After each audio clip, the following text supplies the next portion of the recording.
Grabe kusog! Pasado alas 7 ng umaga nitong Sabado, nagpaparamdam na ng kanyang puot ang bagyong Pepito. Inay! Kahit kasi nasa karagatan pa ito, ang ilang coastal barangay sa kabisera ng Catanduanes, hinampas na ng malalakas na alon.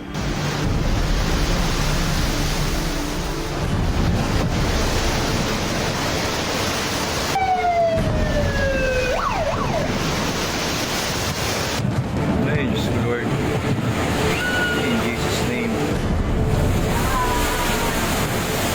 Around 6 a.m., medyo umaangat na yung tubig. Simpleng baha lang siya, parang simpleng apaw lang. Ay, grabe na po. Grabe na. Ini ba ko na yung tol? Biglang tumataas na yung dagat hanggang sa bumabaha na dun sa buong Boulevard area. Ang alon na may taas na 1 metro, galit na humahampas sa seawall. Solid! Grabe kusog! Kaya gatuhod na agad ang baha sa labas ng bahay ni na John Kim. Halos gatuhod na po ini, oh. Yung taas po ng alon halos lagpas po sa bahay. 3 to 4 p.m., medyo umangat na po talaga siya. Lumebel na siya dun sa mismong seawall. Nakita ko yung mga kapitbahay namin, sira-sira na talaga yung mga bahay. Ito na yung damage. Pero, ayan po, yung mga bahay sa area. May storage room din kasi ako dun sa area. Chinek ko na rin. Talagang sira na po talaga siya. Ang mga otoridad nagsagawa agad ng preemptive evacuation. Sina John Kim, pansamantala munang nakisilong sa isang inn. Ayaw na raw kasi nilang maulit ang naranasan nilang bagsik ni Bagyong Rolly taong 2020. Palat muna. Pati ang bayan ng Tiwi sa Albay, nagmistulang dagat nung pumasok ang tubig sa mga kabahayan. Palat muna. Pero ayon sa Pag-asa, hindi pa ito storm surge o daluyong, kundi ang tinatawag na swelling, palatandaan na may paparating na bagyo. Ang bangkang ito naman, parang laruan lang na inanod ng tubig. Hanggang ang super typhoon, tuluyan na ngang naglandfall sa Catanduanes. Nagngangalit ang ulan, pati na ang hangin.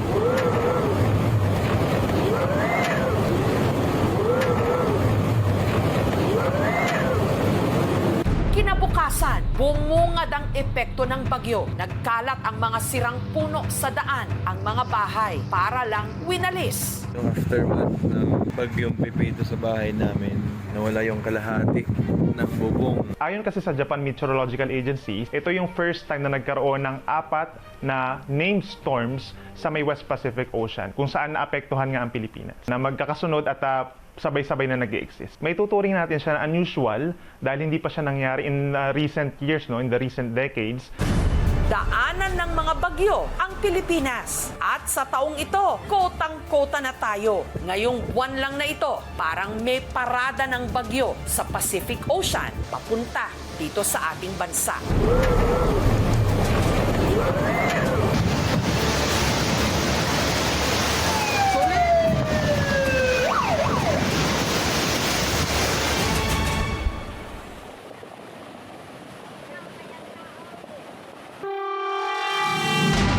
Cebu, isa na namang bata ang natusok ang mata. Diyos mio, paano ba maiiwasan ang mga aksidenteng katulad nito? Napapapikit ng mata sa kaba ang mga residente ng Barangay Apas sa Cebu City habang sinasaklolohan ng mga rescuer ang batang ito. Maselan kasi ang lagay ng biktima matapos sumabit at natuhog ang kaliwa niyang mata ng isang bumagsak na bakal o kung tawagin, kabilya.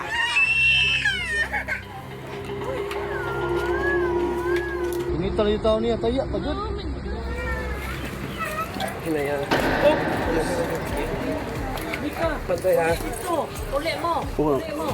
Ang kabilyo. Makaawa yun. Takitan jud ko. Siyempre ka na nakuyawan dyan. Medyo kayo magtuong na ito yung mahitabo sa iya ha. Disgrasya gid. Tuluyan na nga bang mabubulag ang kawawang bata? Ang kabilyo.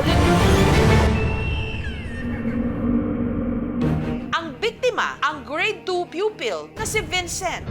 Kwento ng kaklase niyang si Maricel. Pauwi raw sila noon galing ng eskwelahan nung nangyari ang aksidente. Naglalakad kami pero siya po itong nag-una. Ang kanilang dinaanan, ang eskinitang ito sa Sitio Santo Niño. Kapansin-pansing maraming nakalaylay na kable ng kuryente. Dito napili ng mga magkaklase na dumaan. Shortcut daw kasi ito, pauwi. Kung dito sila sa kabila dadaan, siguro mga 15 minutes, much nearer. Pero habang tinatahak nila ang paakyat na daan, Nakita ko po na may tumama sa mata po ni Vincent. isang piraso ng kinakalawang pangbakal na tinatayang nasa 20 inches ang haba. Nung una raw, akala ni Maricel, binibiro lang siya ni Vincent. Kasi hindi po nagdudugo. Pero nung titigan niya itong maigi, nakita niya ang bakal na may hook sa dulo na sumabit sa talukap ng kaliwang mata ni Vincent. Sabi niya, tabang, pumunta po kami sa bahay ng ate ni Vincent. Ang nooy natutulog na si Edwin na alimpungatan. Paglabas kita ko, yung bata, wala namang ganong dugo. Ay grabe talaga kasi hindi ko maisip kung paano ba nangyaring ganon. Kaya agad siyang tumawag ng rescue. Pagdating namin, yung bata is in pain. Nakita nila yung bakal malapit sa mata, steel bar, yung diameter niya nasa mga 9 mm. Sinubukan daw putulin ng mga rescuer na sina Freddy ang bakal. Pero Unfortunately, hindi gumana yung grinder. dahil hindi pa rin nila matanggal ang bakal na sumabit sa talukap ni Vincent, nagdesisyon na silang itakbo ito sa ospital. Pero para hindi raw lumala pa ang sugat sa mata ng bata, binalot muna nila ng elastic bandage ang mukha ni Vincent. Linalagay dito sa buong ulo niya para talagang hindi maigalaw yung bakal para hindi rin lalong ma-damage yung mata ng bata. Pagdating ko doon sa pinangyarihan ng incident, hindi po ako nakalapit masyado kasi natakot po ako. Si Vincent dahan-dahang ibinaba sa iskinita. Pinita na yung tao niya, taya, pagod. Ina yan. Oh! Pantay ha. Uli mo. Kakabilya. Naawa talaga. Iniisip ko, maapektuhan yung mata, baka mabulag. Tatakot siya naiiyak din. Paano bang mangyari sa kanya? Pero teka, saan ba galing ang bakal na sumabit sa mata ng bata?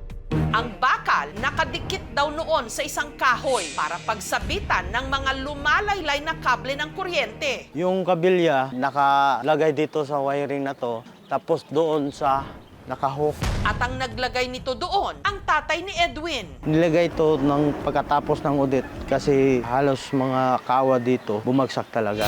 Posible raw na bumagsak at sumabit ito sa mata ni Vincent nung naputol ang pinagkabitan nitong kahoy. Ito po yung kahoy na naputol kasi hinangin talaga ng malakas. Disgrasya yung pangyayari na yun.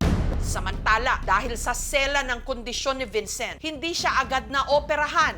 Ang nakatusok na bakal sa kaliwa niyang mata, tumagal pa ng isang araw. Hindi pa din yung sakit. Namamagay yung kaliwang mata niya. Umikip ka agad yung dibdib ko. Ako nang umiyak. Meron talagang eyelid injury. Yung curve nung bakal, it went in and out. It's only the lids and external lang naman siya. Importante lang daw, matanggal yung bakal. Nitong Miyerkules, si Vincent sumailalim na sa operasyon. Iniisip ko, baka mangyari sa anak ko, baka mabulag. Makalipas ang ilang oras,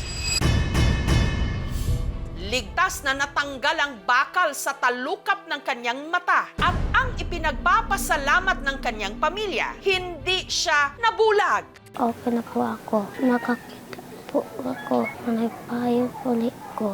Salamat sa intabang sa ako. Ito yung tumama sa mata ng anak ko. Ito yung pinutol para madali lang nilang tanggalin. Pinita na yung tao niya, taya, pagod. Pero sa nangyaring aksidenteng ito, meron bang dapat managot? Para sa akin po, may pananagutan po din yung naglagay ng kable dun. Sana hindi na talaga maulit. Wala pong kaukulang parusang kulong sa kasong ito. It is purely civil in nature. Nahingi lang ako ng pasensya. Din ko lubos akalain na mangyari yung ganun na may bata na disgrasya. Hindi na ho ako magsasampa ng kaso. Malaki hong pasasalamat ko na hindi sila nagpabaya. Tinulungan yung anak ko, dinala nila sa ospital. I bought some wires para lang siayos yung mga wire nga kailangan ayusin. Just to make sure nga talagang wala nang mangyari na ganon klase insidente. Mag-hazard assessment kami, hindi na maulit, wala tayong posibleng mga casualties. Ngayon pa lang, mga magulang at mga kabarangay, suriin po ang inyong mga paligid. Siguraduhing ligtas. Lalo na para sa mga bata, para sa panganib, hindi takaw sabit.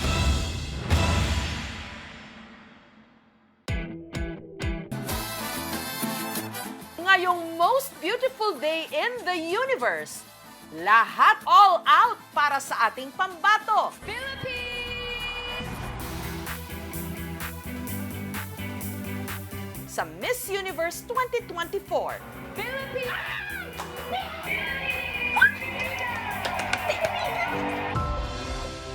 Si Chelsea Manalo, 25.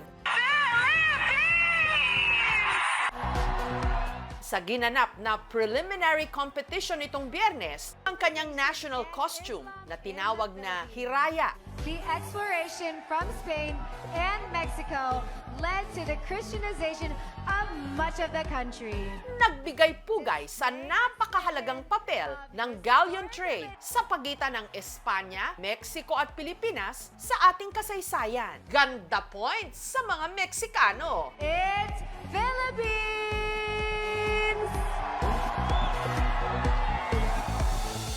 Mga 12 kami na gumawa ng damit. Inabot siya ng almost 3 months.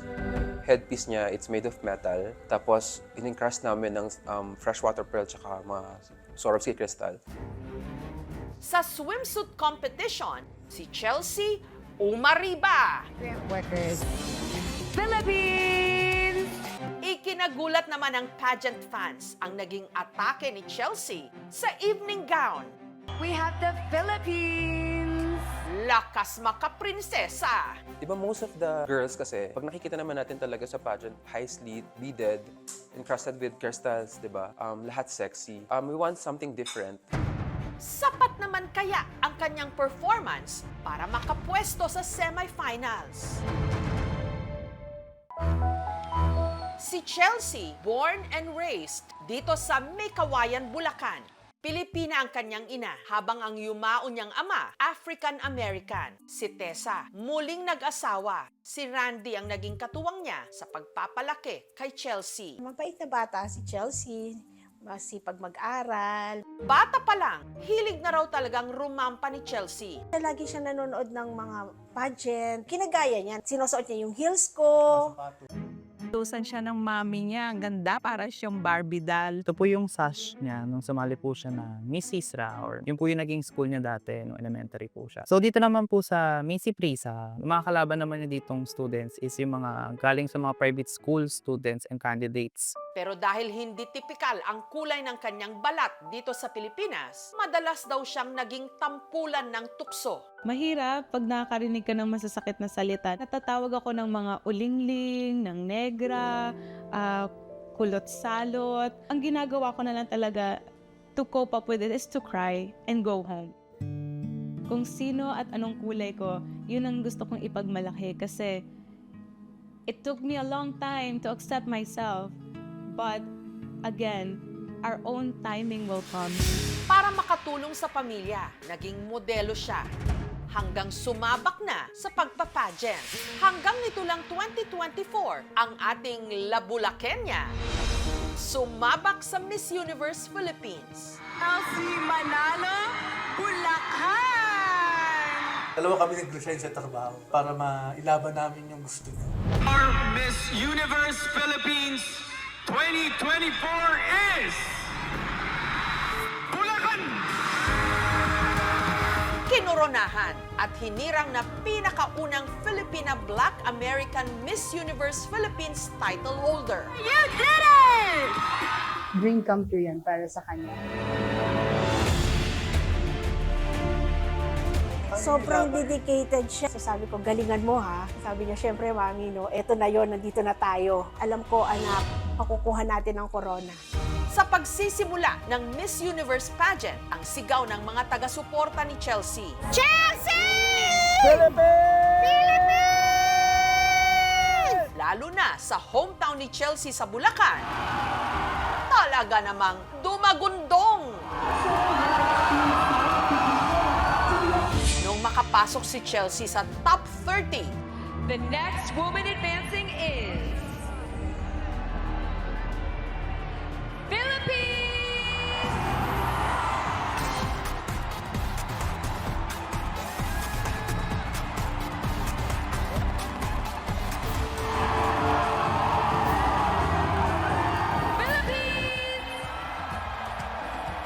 Philippines is an adrenaline junkie, but I'm not sure what extreme sport. si Chelsea hindi nakapasok sa top 12. Ang nagwagi, si Miss Denmark. Sa huli, ang Pinay Beauty, tinanghal na Miss Universe Continental Queen of Asia. Is Miss Universe Asia. Chelsea! Woo!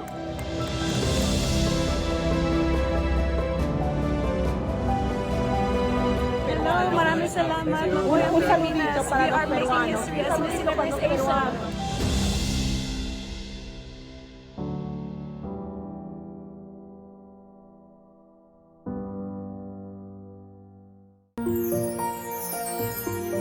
May lalaki sa Surigao del Norte na ang tingin sa sarili, malas sa pag-ibig dahil lagi daw nauuwi sa hiwalayan ang kanyang mga karelasyon hanggang meron daw nagpabago, hindi lang ng kanyang love life, kundi pati na rin ng kanyang pananaw sa buhay.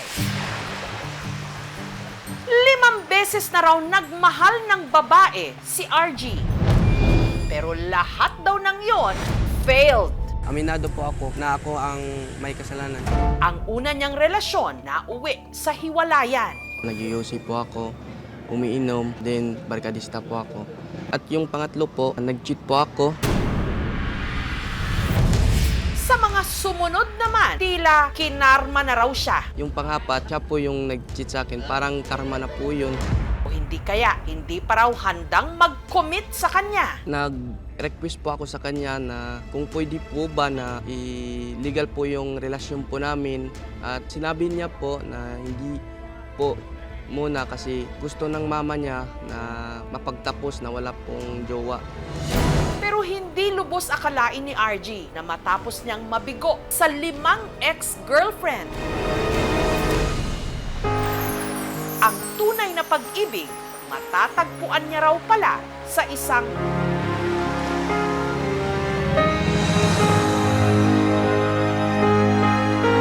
trans woman, si Jassy. Wala naman pong masama kung magmahal ka ng trans na kay freedom na mulab ka ng isa ka trans. Kaya hindi na raw niya ito pinakawalan. Flinex online ang nobyang naka-bridal dress with matching bouquet. Go girl! You deserve it. Guys, buti pa sila may true love. Pero may mga nagtataas ng kilay. Siyempre, may sustento. Tatagal talaga yan. Wala pang 1 year, hiwalay na kayo. Kabisado ko na mga ganitong posts. Ang lalaking 5 beses nabigo sa pag-ibig, nahanap na nga ba ang kanyang tahanan sa isang trans woman?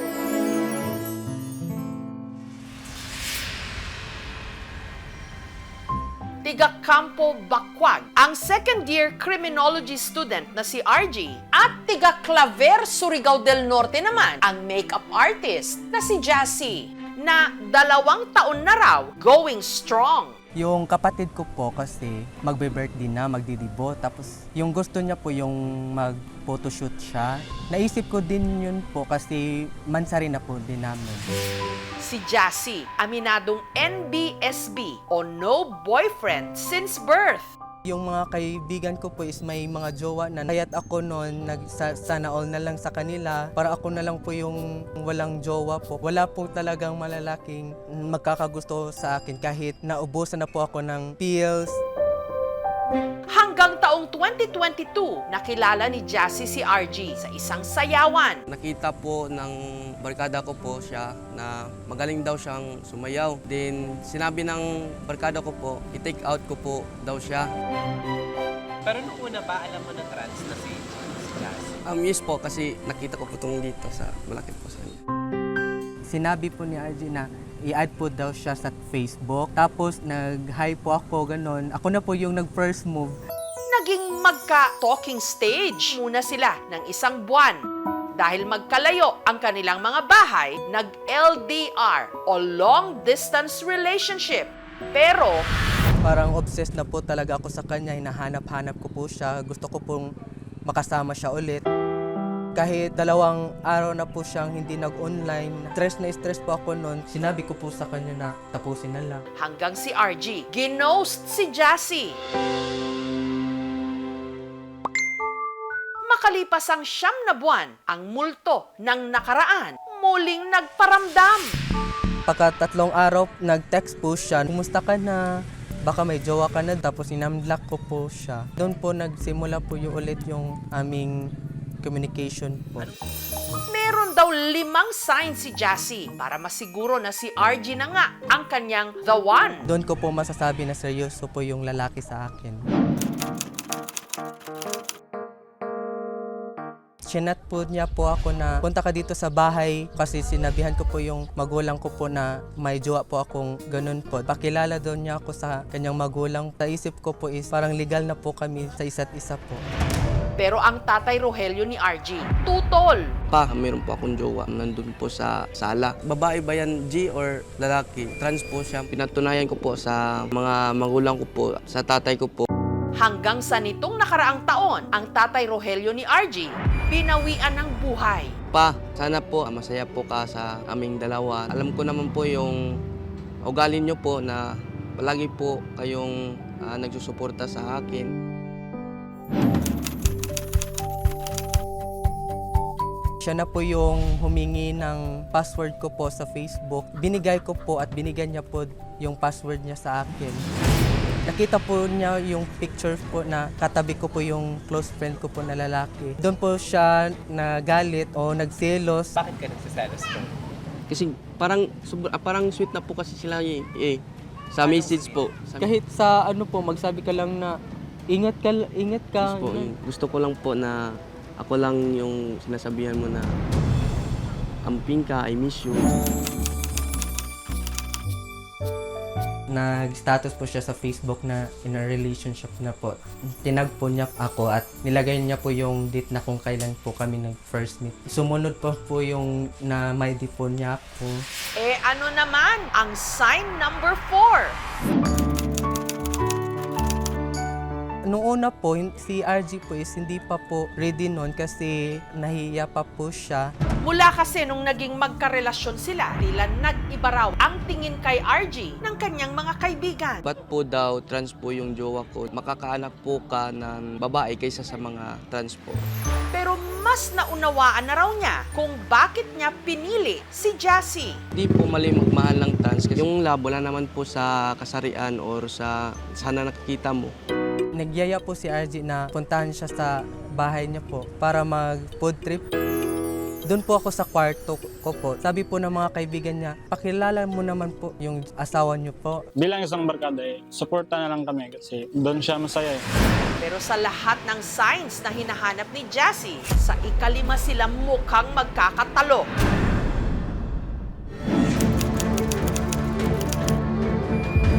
Sa last po na sinasabi ko po na di ko po gusto na nag-UC siya po. Sinabi niya po na hintayin mo lang at dadating yung panahon na matigil ko po yung pag-UC ko po. Hanggang isang araw, nabalitaan na lang ni Jassy na si RG nagkasakit. Sobrang nag-aalala po. Umuwi po ako agad na nalaman ko po na nagkasakit siya. Binago ko po yung ugali ko po or yung pagwala ng bisyo ko po dahil po sa nakita ko po kay Jassy na hindi niya po ako inihag or inikis kasi mabaho po ako. Masaya po kasi sa 5 step po na ginagawa ko po is natupad po yun. Gayunman, batid nilang hindi lahat maiintindihan ang nararamdaman nila. Marami po silang nakikita. Mas malaki pa daw yung Adam's apple ko po kaysa kanya. Sinasabi pa nila na hindi po sincere humalik si RG. Sinabihan po si RG na pera lang daw yung habol. Hindi po nila alam na parehas lang po kaming mahirap po. Ang mahalaga, tanggap na tanggap sila ngayon ng kani-kanilang mga pamilya. Noon, halos di ko nga matanggap pero nasabi ko bakit hindi ko tanggapin, anak ko naman. Natanggap ko na, sir. Kasi parang pagtingin ko sa kanila, malambing talaga sila dalawa. Sila maaway. Yung pagmamahalan ni RJ, Jasin, ay kasasarian. Ang focus daw ngayon ni RG, makapagtapos ng criminology at maging pulis. Si Jassy naman, hangad na makahanap ng magandang trabaho. Wala na po akong intention na iwan po siya kasi mabait po siya. Deserve po niya na maano po sa altar. Wala naman pong masama kung magmahal ka ng trans, na kay freedom na mulab ka ng isa ka trans. Ang kailangan nilang maintindihan, hindi nakakabawas ng pagkatao nila kung nililive ko yung truth ko. If I live my truth, I'm not taking away yours. Respeto lang. I think pag naintindihan ng lahat yon, kung ano yung sinasabi ng Shoji Bill, and they are educated themselves, hindi na mangyayari yung mga ngadong bashing online. Ipagpatuloy po yung aming pagmamahalan. So, dapat po mabigyan po din kami ng mga benefits po kasi nagmamahalan lang po naman po kami. Katulad ng hinihirit ngayon ng mga Gen Z, baka raw nasa mga nagkikriminology ang true love. Ang pag-ibig, hindi kinikilala kung ano man ang estado, lahi, o paniniwala nino man. Ang pagmamahal ay pagmamahal. Anumang hugis o kulay. I love you, Yam.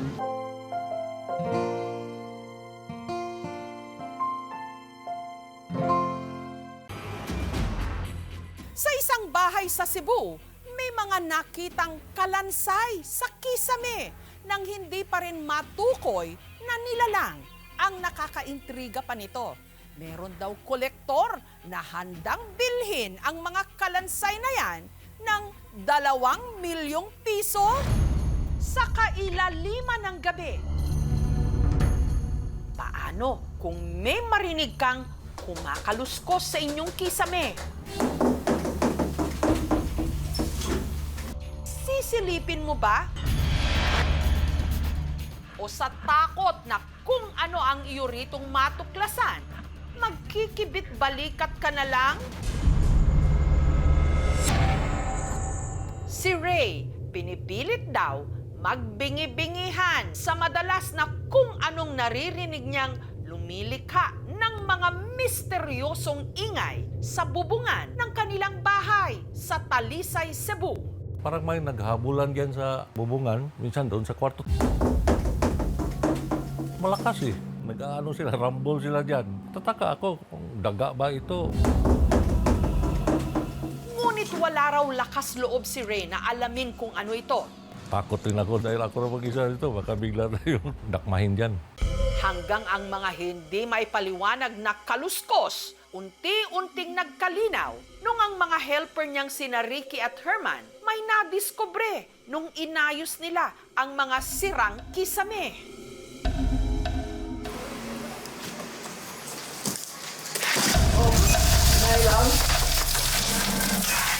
Handa lang. Kaya ko nga. Bukog manak. Ang kalansay, halos 1.5 talampakan ang haba. Sinlaki ng kamao ng tao ang bungo na may nakausling parang pangil. Yung sa likod niya, kumpleto ang kuan niya, yung buto hanggang doon sa buntot. Yung ulo niya, iba naman ang itsura, elongated. Tapos sakit ng mata niya, malaki. Ang ipinagtataka nila, meron man itong dalawang paa, pero wala naman itong kapares na kamay. First time ko lang nakita yung ganyang klaseng kalansay. Sabi ko, ibang klase ito. Hindi naman aso ito, hindi naman pusa. Ang mga kapitbahay ni Ray, kanya-kanya ng haka-haka. Mura dyan siya kanggaro ba? Ang iyang forma, ang iyang shape. Para sa ako, buwak na langgam lang. Yun, mura dyan siya iring. Pero kung sina Ricky at Herman ang tatanungin, kumbinsido silang hindi ito basta-basta ordinaryong hayop, kundi mga labi ng maalamat na nilalang na matagal nang laman ng mga kwentong bayan sa Kabisayaan. Di kayong ko sarili ko nga 52 years old, karon pa yung kitag sigbin. Ang sigbin, parang kangaroo na sinasabing umaatake tuwing gabi para sumipsip ng dugo ng bibiktimahin nito. Nagbabago raw ang anyo nito. Di umano, may abilidad na maglakad patalikod. Sa mitolohiyang Pilipino, ang sigbin ay isang uri ng halimaw na nagmumukhang hayop na nagiging tao. Kinakatakutan siya dahil ang pagkakaalam ng maraming Pilipino, may kapangyarihan ito na sumipsip ng dugo ng mga tao. Ang lolo raw ni Ricky na tiga Negros, madalas daw noong makainkwentro ng sigbin. Mao sige pakita na mo sa kaming sa iya mga apo. Nauna na ko pareha sa isig kanang bukog. Kung sigbin yan, kinain na ako dito. Ingon si Ricky nga, makasa lang na kuyaw lang na kanang makasa kanila, pero di kami labot nila, di nila may labot. Ayon kay Ricky, meron daw pala tandaan para makumpirma kung talaga bang sigbin ito. Ang mga sigbin daw kasi, kalimitan, may kapares. Sabi ng lolo na ko, pag umatay ang isa, mamatay sang isa sa dili ba layo, magtupad ra sila. Sabi niya, boss, tingnan natin. Kaya nagbabaka sakali silang galugarin pa ang kisame. Gipangita na mo siya dito sa pikas. Hanggang sa... Sigaw na naman yung sila. Nandito na sir, kalansay. Yung mga piraso ninyo. Sina Ricky, may nahanap ngang mga buto ng isa pang hindi nila matukoy na kung anong hayop o nilalang. Pero hindi katulad ng naunang natagpuang kalansay na halos buo pa. Ang pangalawang mga butong nahanap nila, halos pira-piraso na. Yung base sa bungo niya, parehas talaga. Elongated. Wala namang amoy. Dry na dry kasi siya. Dahil sa pagkakatuklas sa ikalawang kalansay, mas lumakas ngayon ang hinala nila na baka labi nga ng mga sigbin. Ang nadiskubre nila sa kisame. Dito, no? Pero sa halip na matakot, ang ilan nilang mga kapitbahay, nakiusyoso pa. Nandyan pa ba yung buto ng sigbin? Sabi, kingin na ba? Matanda. O nandyan pa, akin na lang yung buto. Sabi lolo ko, kuhain mong kanang ngipin, kay ako nang iyang ngipon, kay paserte daw. Sa kanang sugal o kanang tambal. Pero tila kabaligtaran daw ang nangyari kay Ray. Imbes kasi na siya'y buenasin, ilang araw mula nung nakita ang mga buto. Ang kanyang mga binti, nagkasugat-sugat. Hindi ko naman malaman kung saan ang sugat na ito. Tapos naramdaman ko na sumakit siya. Lumaki yung hita ko, namumula. Isang araw hindi ako makalakad. Habang sina Ricky at Herman naman, parehong na-aksidente. Morto yung gistoryahan na pangil sigbin. Buwan mo yung ito. Dito may punta atong gitingsid kilid simbahan. Ito yung malaking sugat na pag-uwi namin, kwento namin parang may nagtulak sa amin, hindi namin alam. Sa kabila nito, wala raw balak si Ray na itapon o ipamigay ang mga buto. Kung may pira ako, kuhan ako ng, yung aquarium ba, lalagay ko siya doon para magandang tingin. Pero meron din daw agent na nakipag-ugnayan sa kanila na nagsabing interesadong bilhin ang mga natagpuang buto sa kanilang kisame. Kung totoo yan na sigbin talaga yan, bibilhin nila 2 million. 2 milyong piso para sa ganitong mga buto? Ano ba talaga ang mga butong ito? Kita ko yung elongated yung head feature niya. Then yung eye socket niya, it's unusually large, which fits sa... Ang mga kalansay sa kisame ni Ray, patunay ba talaga sa matagal ng mga kwento-kwento sa Kabisayaan tungkol sa mga sigbin? Hindi naman aso ito, hindi naman pusa. Bubuuin na natin ang misteryosong kwentong ito sa aming pagbabalik. Ano kaya ang susunod na mangyayari? Tweet na gamit ang hashtag KMJS20. Tagos hanggang buto ang nararamdamang kilabot ni Ray nung sa kisame ng kanyang bahay sa Cebu. May nadiskubring mga buto ng kung anong hindi pa nila matukoy na nilalang. Yung ulo niya, iba naman ang itsura, elongated. Sakit ng mata niya, malaki. Yung nuso niya, nandun yung pangil. Pero ang ipinagtataka nila, may dalawa itong paa. Pero wala namang mga kamay. Ngayon lang, sa first time ko lang nakita yung ganyang klaseng kalansay. Hindi naman aso ito, hindi naman pusa. Kaya ang iba, lumakas ang kutob. Mga buto raw ito ng napakaila pero matagal nang pinaniniwalaan at kinatatakutan din ng mga sigbin. Dahil sa mga haka-haka na buto ng sigbin ang nadiskubre sa kisame ni Ray, may ilang nagka-interes. May nagkuhan sa akin, tumawag na anonymous agent daw siya. Di ba mayroon kang kuhan yan, kalansay ng sabi ng sigbin? Kung totoo yan, sigbin talaga yan, bibilin din nila ng 2 million. Nagpasilaw ba si Ray sa inaalok na napakalaking halaga? Sabi ko, huwag ka nang tumawag dahil ayaw ko talaga ibibinta. Hindi raw sa tumatanggi si Ray sa grasya, pero dahil meron daw siyang makatindig balahibong na panaginipan. 2 gabi na naginip ako, may mata sila, kasalita sila, English. You have this thing, do not sell, do not dispose, or you will meet a bad consequences. Nagising ako, pawis na pawis ako.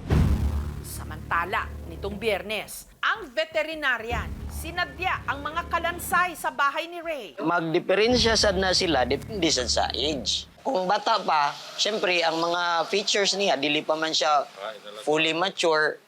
So, dili yun siya kanang ingan na ka-emphasize siguro ang iya head, kay bata pa siya. At base sa kanilang inisyal na pagsusuri, ang mga buto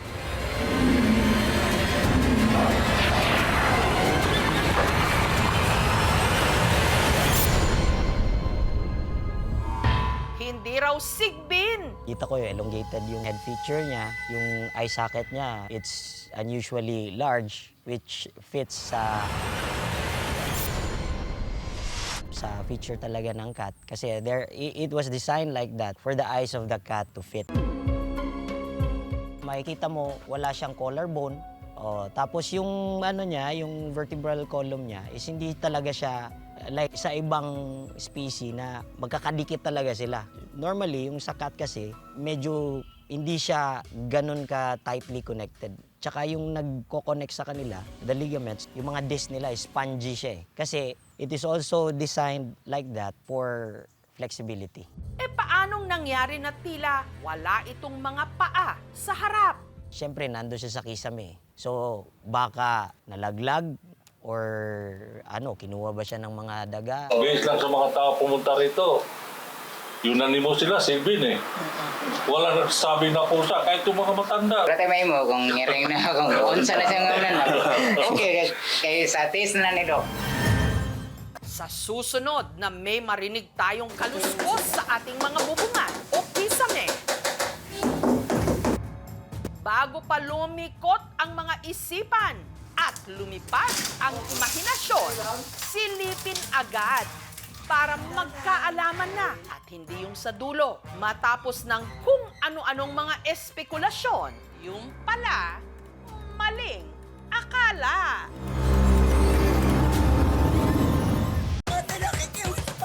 A new TikTok star is born! Actingan time with Mother Arman Salon. Lights, camera, Action! Ano ginawa sa akin ng asawa mo? Sinong mag-aakala na sa harap ng kurtinang ito, Babayad na ako ng kuryente, tumigil ka na. another social media star is born?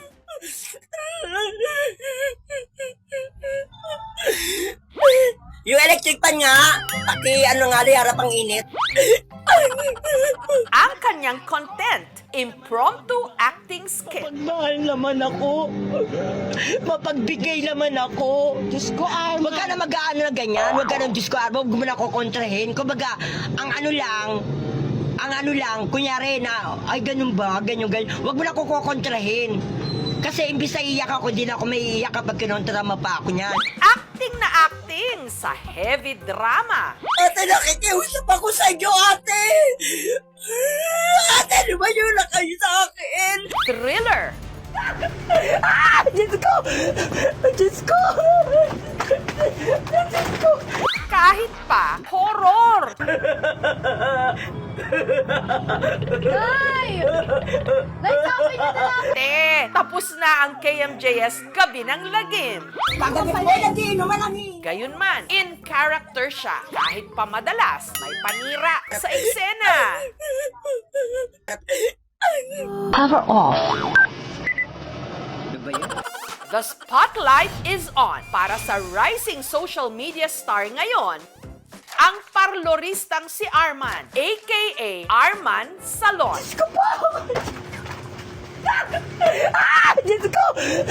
Diyos ko! Ang nagsisilbi niyang set o studio, ang kanyang salon sa Rodriguez Rizal. Dito ako natutulog, dito ako uma-acting, nagugupit ako, nagre-reban ako, nagkukulay ako. Sino ko? Nasaan ako? Hindi ko alam kung ano ginagawa ko. Nagpapatugtog muna ako ng love song para maiyak ako, para maramdaman ko yung pag-acting ko. Nadadala ko yung istorya. Napakasaya, na-appreciate nila yung ginagawa ko. Bata pa lang, pangarap na raw talaga ni Arman na mag-showbiz. Gusto ko mag-artista, yung mahagip lang ng camera, kahit na snatcher ako. Gano'n, di ba? Paano pag chismas na? Bakit walang boses yung Di ba ganun mga chismos, parang ano lang, ganun, di mo marinig. Ngunit naging mailap daw ang oportunidad para sa kanya. Nakikiusap ako sa iyo, ate. Ilayo mo yung mga bata, ate. Pero dahil once an actor, always an actor, todo acting pa rin si Arman kahit pa sa harap ng kanyang mga customer. Ang sabi ko na bantayan mo si nanay, mas lamang. Siyempre, hindi lang... Mas lamang pa? Ano? Mas lamang pa yung mga barkada mo makikachismisan kesa pa hindi mo nagkamot si nanay. Kunyari nakita ko yung mga kaibigan ko, ikaw ang kapal na mukha mo ha? Ba't gay ka na nagpakita? Ganyan ka na porket may kaya-kaya ka na, ganyan na ugali mo sa akin. Halika nga, ito makapal na mukha mo talaga. Kailan? Natatawa na lang kasi nakikibagay lang sila eh. Alam naman nila na umaacting lang ako. Tutal naman, inaaraw-araw na niya. Bakit nga ba hindi na rin niya gawing content sa kanyang vlogs? Ididimanda kita. Nagalambing pa oh. Sa susunod. Oo. Mga horror, madalas sanib. Inay, may kagat ako, inay. Nakagat ako. Umalis kayo. Itali niyo kayo. Ilayo yung mga bata. Madam, hindi ko nagawa yan. Huwag niyo ko pagbibitagan. Hindi ko magagawa. Madam, tama na po, madam. Managawa niyo na po, madam. Tsaka. Inay? Yung kalit niyo nga kada umaga, anong oras kinagigit? Kung bakit ganun na lang ang mga linya ni Arman, malalim raw kasi ang kanyang pinaghuhugutan.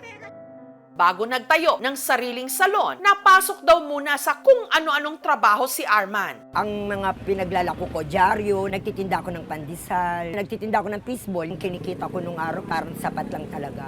Doble kayo daw talaga siya, hindi lang para sa kanyang sarili, kundi para sa kanyang pamilya. Si Arman kasi, May 5 po kong anak. kailanman hindi raw itinago ni Arman ang tunay niyang kasarian. Dati talaga nararamdaman ko na bading na talaga ako. Nagkaroon ako ng nobyo, nasaktan ako, iniyakan ko siya. Tapos noon, hindi na ako mag-boyfriend, magpo-focus na lang ako sa babae. Hanggang taong 1991, nagsama sina Arman at kanyang nobya na kalaunan naging ina ng 5 niyang mga anak. Ngunit ang kanilang pagsasama na uwi rin sa hiwalayan. Siguro dahil Sabading ako, kaya iniwanan ako. Ang dalawa sa kanilang mga anak, nasa poder ngayon ng kanyang misis. Habang ang tatlo, mag-isa niya ngayong itinataguyod. Dati kasi, naglalako lang ako ng gupit. Lahat ng mga gastusin sa akin. Masipag po siya, talagang ginagampanan niya naman po yung trabaho niya. Simulat bata ko, hindi po siya nagde-day off sa pagtatrabaho, talagang puro trabaho lang po talaga siya. Ginagamit mo yung pension ni nanay para sa pangangailangan ng anak mo? Kailan lang po siya nagdamit ng mga pambabae nung siguro mga 2013. Nakasuporta naman po kami. Ngayong buong puso na niyang natanggap ang kanyang sarili, sunod naman niyang naistuparin ang kagustuhan niyang umarte. At ang naging entablado niya, social media. Mapagmahal ako sa pusa. Grabe ka, hindi ako papayag. Lumayas ka na! Hanapin mo yung pusa! Dahil sa nakakaaliw niyang mga skit. Hala, Diyos ko naman, nasayag yung ano ko. Hala. At live streams, si Arman madalas ngayong makatanggap ng regalo mula sa kanyang followers. May nagbibigay talaga sa akin ng mga gifters. Pag kumita na ako ng 2,000, mag-e-end live na ako. Malaking tulong din. May ilang content creators na ring nakipag-collab sa kanya. Kailangan natatarata kami. Ano? Bakit mo ko dinadramahan? Hindi ka dinadramahan. Simula na lumaki ka, simula na di maganda ang trabaho mo, simula na kakapagbigay ka ng pera, ganyan na matrato mo sa akin. Pero kung may idolo raw talaga si Arman pagdating sa aktingan, walang iba kundi si Kapuso Primetime Princess sa pulang araw na si Adelina Barbie Forteza. Kaya mabababang taong gaya ko ay kailangan na matutong maging matapang at itindig ang sarili laban sa matatayog at mapang-aping gaya mo! Alam mo, gustong-gusto ko makita si Barbie Forteza kahit maka-acting, kahit sampalin niya ako, kahit na ano gawin nila sa akin, basta mahagip lang ako ng camera, sobrang saya ko na. Kilig din daw siya sa charisma ng award-winning actor at Maka star na si Romnick Sarmenta. Good morning, everyone. My name is Victor Felipe. I'm aware of the crisis that Maka is in. Malayo pa lang kikiligin na ako. Basta sa akin malakas ang sex appeal niya, saka mukha siyang mabait, saka talagang maamoy mukha niya. E paano na lang kung ang dalawa sa mga iniidolo niyang artista, ganyan ang ugali mo, kanyang maka-eksena? Diyos ko! Diyos ko, idol ko! Dali na, please naman, please. Kung mawawala ka, parang awa mo na. Parang awa mo na. Diyos ko po! Mayas ka dito ngayon din! Tinaganan kita, gaganyanin mo ko. Wala kang utang na loob. Wala kang utang na loob! Ang lamunan nila ng buhay sa aktingan. Tayo dyan mo yan! Wala kang utang na loob! Sa aming pagbabalik. Kailangan natatarata kami. Ano? Bakit mo dinadramahan? Para masubok pang lalo ang husay ni Arman sa pag-arte, sa araw na ito, isasabak namin siya sa isang pangmalakasang acting skit. Para kami mga impyerno dito sa lugar na to, mas mabuti pang patayin nyo na lang kami. Pero bago yon, dahil birthday ni Arman, siya naman muna ang pinaayusan namin sa salon. Sige, okay po. Kung anong kagaganda, may tiwala naman po ko sa inyo. Wala siyang kamalay-malay na may sosorpresa sa kanya. Ang hinahangaan niyang si Romnick Sarmenta. Diyos ko! Diyos ko, idol ko! Puso sa puso! Nako, gulong ng bata.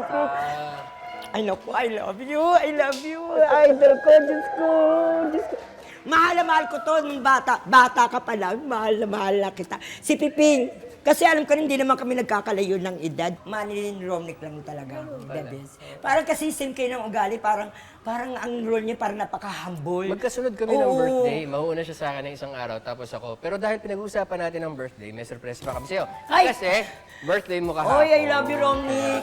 Salamat, Romnick, Happy birthday. I love you, Galing din idol. yan sa kapuso mo, Jessica. So, Si Romnick at Arman, kumasa rin sa aktingan. Actors Q. alis na ako. Ayoko na. Ganun lang kadali yun. Ganun lang kadali. At tagal natin sama. Hindi ko na Lahat kaya. ng pagmamalasakit binigay ko sa'yo. Ayoko na. Bakit naman? Parang awa mo na. Hindi ako mabubuhay kapag wala ka. Napapagod na ako. Lagi na tayong ganito eh. Nararamdaman ko na yung puso. Aalis ka talaga. Parang awa mo na. Ang hirap naman kasi magpaliwanag sa'yo. Huwag mo na akong pigilan. Naalis na ako. Hindi. Ganun lang kadali yun. Inalagaan kita, minahal kita, nagkasakit ka. Bakit yung pamilya mo, binantayan ka ba? Ako na nagbantay sa'yo. Alam mo yun na buso. Bakit mo ginawa kung isusumbat mo rin lang sa akin? Hindi ko sinusumbat yun. Alam mo yan. Minahal kita, Romnick. Romnick, parang hawa mo na. Aalis na ako. Alis Eto, na ako. natatanda mo si Bubu. Natatandaan mo yan, di ba? Na nagkasakit ka, binigay ko to, gumaling ka. Dahil sa pagmamahal. Dali na, please naman, please. Kung mawawala ka. Mahal na mahal kita. Hindi, alis ako. Parang awa mo na. Parang awa mo na. Parang awa. Hindi. Okay. Ang husay. Salamat, Idol. Thank you, Idol. Ang husay. Sobrang idol kita, grabe. Maraming. At para maitodo ni Arman ang acting, Diyos ko po! Diyos ko po! Diyos ko po! inimbitahan namin siya sa GMA para sa kunwa-kunwarian audition. Sa kalagitnaan ng pag-arte ni Arman, aba, may umagaw ng eksena. Sarili ko, sinantabi ko lang. Sarili ko, binasura ko lang dahil mahina utak ko, dahil bobo ko. Sinasabi ko na nga ba? Walang iba, kundi si Kapuso Primetime Princess, Barbie Forteza. Hi ate, andito na Hi, ako. Saan ka galing? Lumabas lang kami nung bago kong boyfriend. Grabe, sobrang sweet niya talaga. Ba't nandito yung sila, Bubu? Eto, natatanda mo si Bubu. Na nagkasakit ka, binigay ko to. Kailan ba kayo naging kayo? Last week. Bakit? Inagaw mo na yung sinanay, inagaw mo na si tatay, pati nag-iisang mahal ko, agawin niya. Sandali lang. Ikaw? Alam mo lahat na sa'yo na maganda, matalino, magmamahal ang magulang, ipinagmamalaki ka ni nanay. Pero ako... Mabait naman kayo. Hindi, bakit ganun? Parang wala nagmamahal sa akin. Meron. Ba't nagmamahal? Huwag mo akong hawakan! Ito lang ako talaga. Hindi sa'yo na. Sa'yo na yan. Ayoko na. Madamot ka. Ano, gusto mo lumayas Gusto mo, na? lagi ko nasasaktan. Si Arman na carried away. Wala kang utang na loob! Wala kang utang na loob! Sayang mo yan! Wala kang utang na loob! Sayang mo yan! Wala kang utang na loob! Ayun ka! Wala kang utang na loob! Wala kang utang na loob! Tatandaan mo yan! Ayun! Pero all's well that ends well naman sa kanila. Lalo pat itong si Barbie, aliw na aliw din pala kay Arman.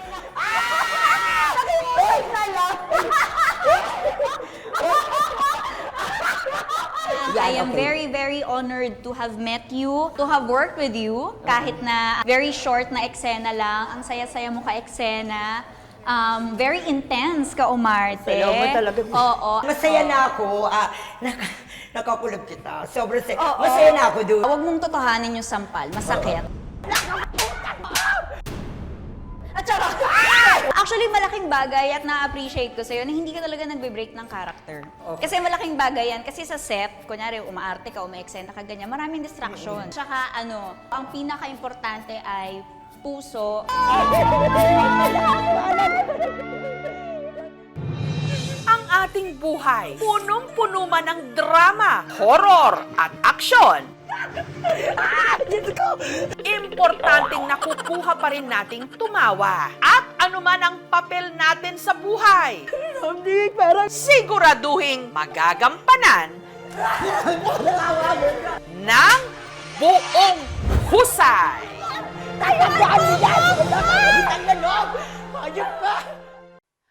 Thank you for watching, mga kapuso. Kung nagustuhan niyo po ang videong ito, subscribe na sa GMA Public Affairs YouTube channel. And don't forget to hit the bell button for our latest updates.